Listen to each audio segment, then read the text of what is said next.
TSF Entertainment. Yo, good evening and welcome back to the TSF Entertainment channel. It is Retro CG in the building, joined tonight by Mr. DJ Richard Highness. Yo, what up, folks? What's going on, Retro? What's up, bro? You first chair tonight, so that means you're hosting. Y'all know what we're here for. We are here to talk about Power Book 2 Ghost. It is season 4. The final season is here. It is episode 404, The Reckoning. And this is our first thoughts. Not only is the season going by fast, but these episodes are going by fast. Like inside the episode itself. I keep telling y'all this thing is like. Yeah, I was one of your biggest. I ain't gonna say critic, but I was one of your biggest out. Like, man, nah, y'all, he ain't lying. I watched it, was like, wait a minute, like how we jump. Yeah, Retro is right. Like inside of the episode, it's going by extremely fast. Like they just jump. Like I don't even know if all of the stuff is in the same month anymore, or the same week, or the next day. Like this episode, I don't know how much time has passed from the other episode, 303 to now, but it was a good episode. A couple things that I got some gripes about, but we'll get into that in our review on Sunday. Yeah. Overall, what were your thoughts of the episode? I mean, overall, just like you said, good episode. It was actually better than what I thought from seeing the previews. Like it was, I want to say it was predictable, but not predictable. Like some of the stuff that we had in our predictions, like we weren't too far off with, but it was just like, oh, it kind of threw a 180, threw a curveball, a little plot twist. Yeah, a little plot twist. I mean, but for the most part, I pretty much like. I like the entire episode except for the end. The end is the only part that did it for me. The end of the episode is the part I was like, really? Like, that's how you end it? And it annoyed me in a sense. I got a whole list of annoyances, so we'll get into that on Sunday with the rest of the panel, because I'm sure they're going to share some of those annoyances as well. Why is Drew still here? Why? I kept trying to tell y'all, like, yo, Drew is not, and which we can see, even next episode, he's still going to be here. Like, I kept trying to tell y'all, I don't think that Drew. I didn't think he was going out this episode either. I didn't think he. Remember, we said that last week. We didn't think he was going out, even though we thought there was going to be another scene.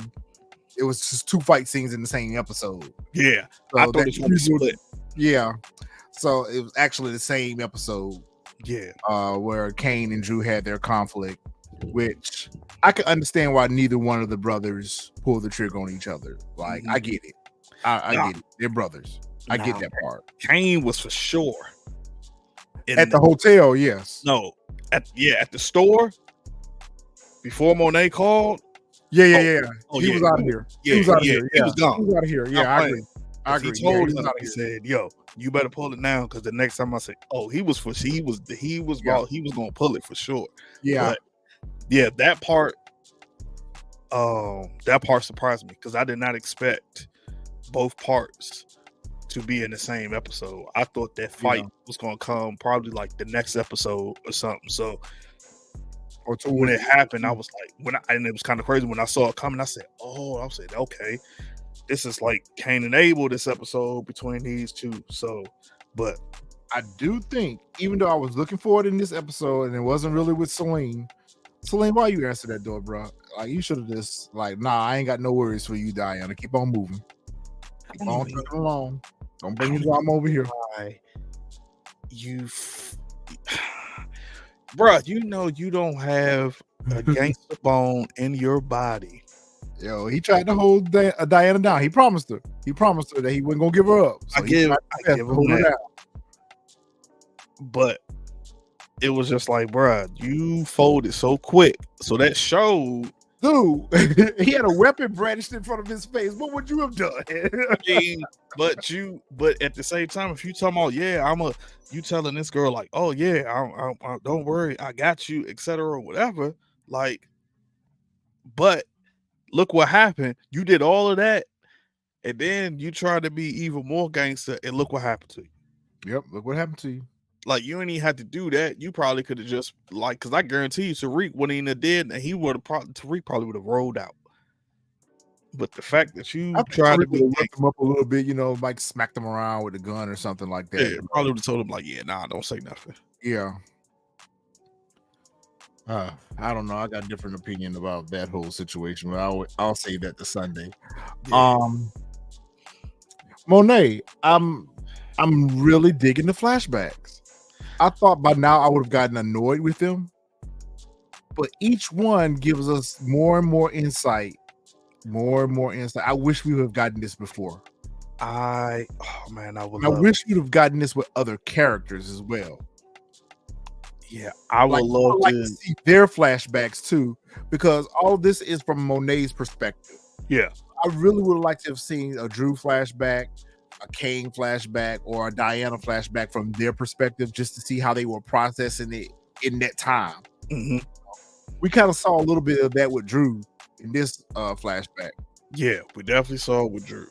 I have a theory, but I want to say so bad, but I'll wait till I review. Write it down. Review.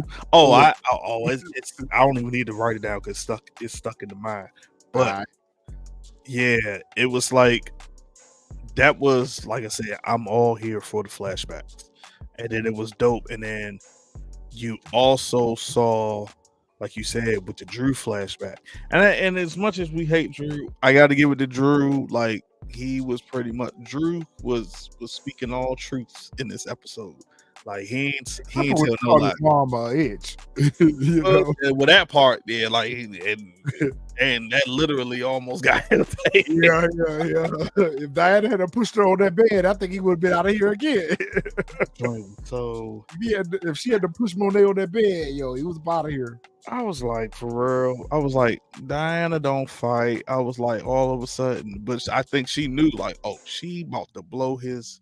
Yeah, she about to take him out. She about to unalive him. But that whole just the part where it was just like she tackled her down, and I was like, man, that don't even seem realistic. Like Diana, you probably can't be no more than like a $105, maybe. Keep in mind, Monet is still on the injured list. She's trying to act like everything all right, but she wasn't right, because remember when she was talking to Detective Carter, she was holding her side the whole time. Yep. She was holding her side the whole time. Taking her meds. Yeah, she hadn't been taking her meds because her cousin had to make her take the meds every time it's time for her to take it. Yep. So I get it. I'm digging Monet and Davis, not Monet, but Noma and Davis for some reason. I'm digging their chemistry way more than I am with her and Kane. I'm digging their chemistry. Like, I feel like something's gonna jump off there. I don't know. It maybe if it does, it's gonna be something where Kane messes up. That's the only way I can see something jumping off. It's gonna be something where Kane messes up. Is next week's preview? I know we're moving ahead a little bit, but if in next week's preview, did you get the same impression that I got with Tariq in the suit? Are they at truth, or is it a flashback? Or what are you getting from that? Oh, I think it's a dream. Real to me. I think it's a dream. I did too. It didn't seem like it was real to me, but I'm digging the whole club thing. I was, I had a little bit of skepticism about that to begin with, but seeing how Braden pulled everything together, he did a good job. Did a good job. But as we know, that might not even be truth, because remember, in the trailer, for the longest time, and a lot of people, including us, we thought that when Tariq rose up on Diana, we thought she was in Monet's crib. Yep. And the whole time, she was not even in Monet's crib.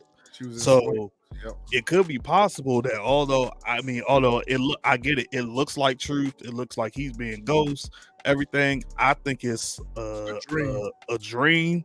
Yeah. And who knows? It might not even be a dream at this point, because like I said, we thought Tariq rolled up her in Monet's crib, and the entire time she wasn't even nowhere near Monet's crib.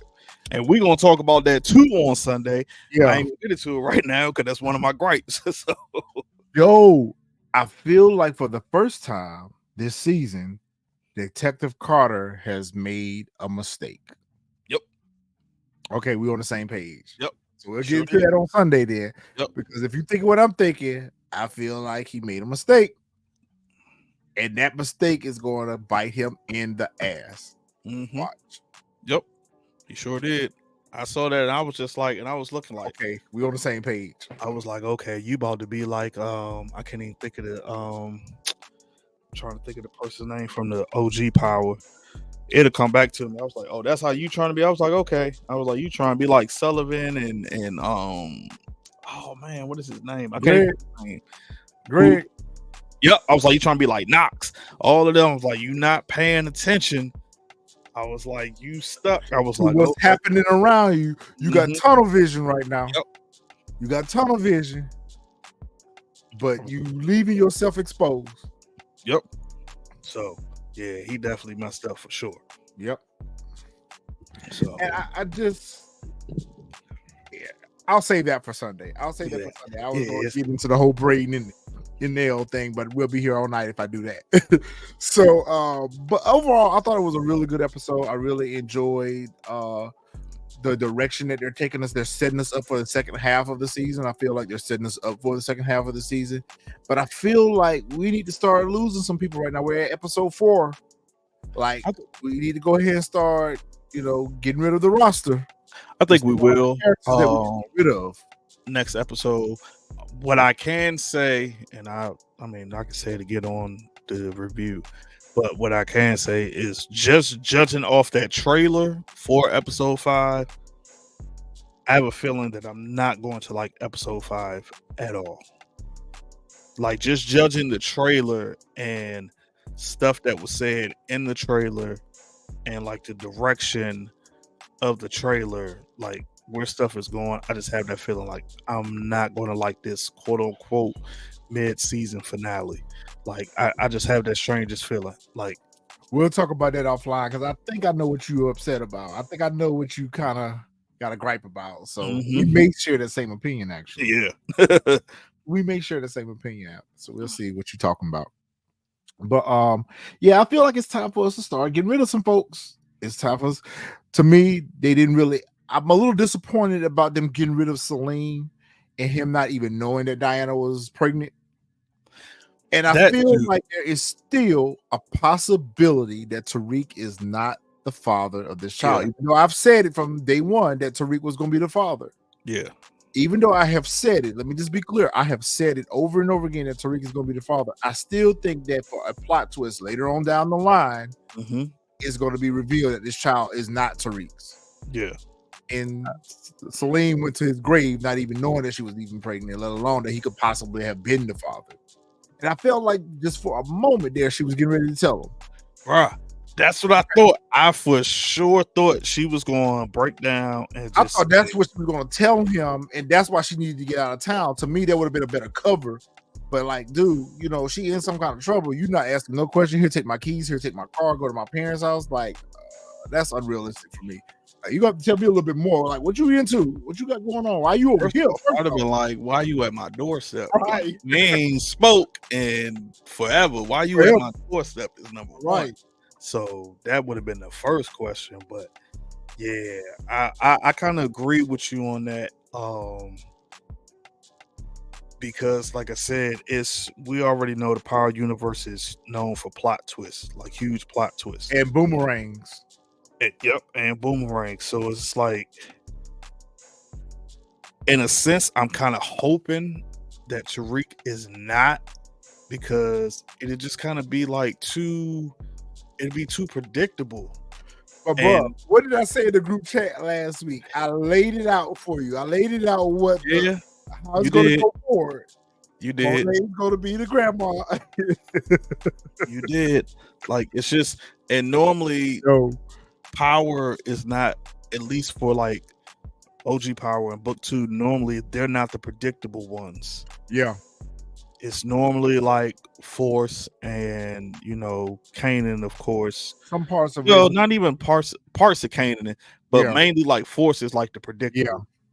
Like this one is like it hasn't been that predictable, and now it's like I'm hoping like this, especially with this being the final season, please don't make this entire season so predictable. Yeah, I think that the second half of the season, I think that the first half of the season is right on course with what it would have been if the show didn't get canceled. Mhm. But I think the second half of the season, we're going to see a whole different switch up. And I think that's probably why the pacing feels so fast for us. But in OG Power, when it was the final season, at this point in the season, we would have been on Lost by 4 or 5 characters that are important. Yeah. No, we haven't really started losing any of the important characters yet. So, and they got a lot they got to go through. Their roster is like huge. So I'm just trying to figure out like where do somebody need to be getting locked up, somebody need to be getting unalive. Like it's time for some of these characters to start falling off. Yeah, I see it coming. He keeps going back to Effie. Like they seem to have patched up their beef, so to speak. Even though they are strange bedfellows, neither one of them trust each other. Mm-hmm. But he still goes to Effie for intel, and I'm like, why are y'all even dealing with each other on any kind of level? Like, why are you even going over there? Like, she don't set you up. Like, there ain't no words for us. Like, I see you in passing, I might throw my middle finger up at you, but I damn sure ain't finna be coming over here parlaying with you. Sure not. But I guess he was so desperate to try to find Diana. Trying to find Diana. That like it's one of those things. But like you said, I got a feeling when we lose somebody, it's probably gonna be somebody we're either like we're not expecting, or someone with not like real importance. Like it's gonna be one of those two. That whoever drops next, it's either gonna be somebody like we didn't see it coming, or it's gonna be somebody that's like extremely important. We're just gonna be like, oh, like prime example, this episode, like with Seline, we didn't see it coming, and it was kind of like at the same time we like, whatever, he's gone, okay. But there really wasn't even a need to bring him back, other than to set Diana up for the escape. Other than that, we didn't care about the character. Exactly. So that's what I got feeling. It's gonna be one of those two things. It's even gonna be one of them choice liar. I didn't see that coming. Or it's gonna be one of okay, yeah, whatever. Y'all heard it here first. Detective Carter is so bent right now, and he is so pressed. He gonna either do a pinup, or he gonna end up being unalive on this crew. Everyone that goes up against the St. Patrick's end up losing either their case or their life trying to take out the St. Patrick's. But I don't know, Detective Carter, he might back Tariq. It was smooth how he did his thing. It was smooth how they did that, where they pinned them against each other or whatever. But at this point, I don't understand why Tariq is not defending himself, because he didn't really tell Monet when they came over to the dorm. She was like, so you sent them shots at me? And he didn't say no, but he was like, just kind of alluded. I guess he's still trying to protect Tasha. But at this point, I'm like, you need to let her know that you didn't do this. Yeah. Otherwise, okay. That what Detective Carter is saying is true. Now it makes sense. Because I was confused when she sent the text. It said, you lied. I was like, what did he lie about? And I was like, remember last week? I think it was last week, or either episode 2 or episode 3, where they pulled up on each other, and she was like, I got my strap. He's like, I got my strap, and they got in the whip. And they were talking, and she asked him, you sent them shots at me? And he was like, no, I did it. So when Detective Carter came over there and said, yeah, we got a witness that saw Tariq fleeing the scene, she actually believed that. Yeah. And so when they went over to the dorm, she confronted him about that. And she went to the dorm first. She went to the dorm first. But I'm saying though, but she even confirmed it, or she tried to reconfirm it with him then. And he still didn't give her clarity on his answer. It was like he was just sidestepping, and it didn't make sense why he didn't definitively say, no, I didn't send these shots at you. We've been set up. detective played you, and he didn't even tell her that he had a detective that came and talked to him as well. Yep. So they could have put 2 and 2 together at that point and said, yeah, they're trying to play us. But I was wondering why he left that open-ended. I don't know. I think it's his ace in the pocket. I think maybe he was trying to leave it open because he was like, he's trying to protect Tasha. Yeah, that too. But I think if Tariq didn't send the shots at him, it won't be hard for Monet to figure out who did. So I guess that's why he's kind of leaving it open-ended. Now, I guess I'm answering my own question. I guess that's why he's leaving it open-ended, because if he doesn't let her assume that it was him, then she'll quickly realize that it was Tasha and go after her probably. Or at least that's what Tariq thinks. But I mean, she could, but I can't see it because it just leads to Tariq, because from the whole video with Diana making it look like, you know, she was her that and gave that the info to Kate to give to Tommy to take out his mom. So like, I don't think that she would necessarily believe it was her, but probably believe like, oh, it was somebody else. That's what you call it. But I still have a theory that at some point, I think at some point, because there's a picture, and I'm sure a lot of people saw the picture, like even before the season started, of Detective Carter and Monet, like they talking outside, like near that lake. Crazy. I was just looking at that pic. I think at some point, like they're going to play him, like they're gonna have some type of scheme, and they're going to play him, and like Davis will be involved, and like we're gonna get that type of whatchamacallit, where like they play him. They're gonna play Detective Carter. Yeah, they're gonna play Detective Carter. I can see that. They're gonna play Detective Carter same way he playing now. I was just looking at that picture. That's crazy. I was just looking at it, trying to figure out, okay, this is actual where he's gonna pull up on her again. Mm-hmm. I'm wondering what he's gonna come with this time. But or a lot of that on our review. Yep. So y'all join us on Sunday at what time are we going? 6:30? Yeah, 6. Yep, 6 o'clock. Yeah. 6 o'clock Eastern Sunday. We'll have the whole full crew here, so we'll break this episode down. We'll talk about it. Fresh, you got anything else, bro? No, I just can't wait till Sunday when we do the review, because it's a lot of stuff. Like it's a lot of stuff, man. I got my notes ready. I'm gonna be ready. I'm gonna hit this episode again. I'm gonna hit the Waffle House up real quick, get me something to eat. I'm gonna hit this episode up again, and we gonna break this thing down on Sunday. Yep. All right, bro. You got anything else? Nope, that's it. Like I said, I can't wait till we get to the full review, because that's really what it's some stuff that like I really want to dig into that I was trying not to touch on with this. Y'all make sure y'all drop your comments down, and make sure y'all come back on Sunday. Join us at 6 o'clock, and we will see y'all on Sunday. Oop.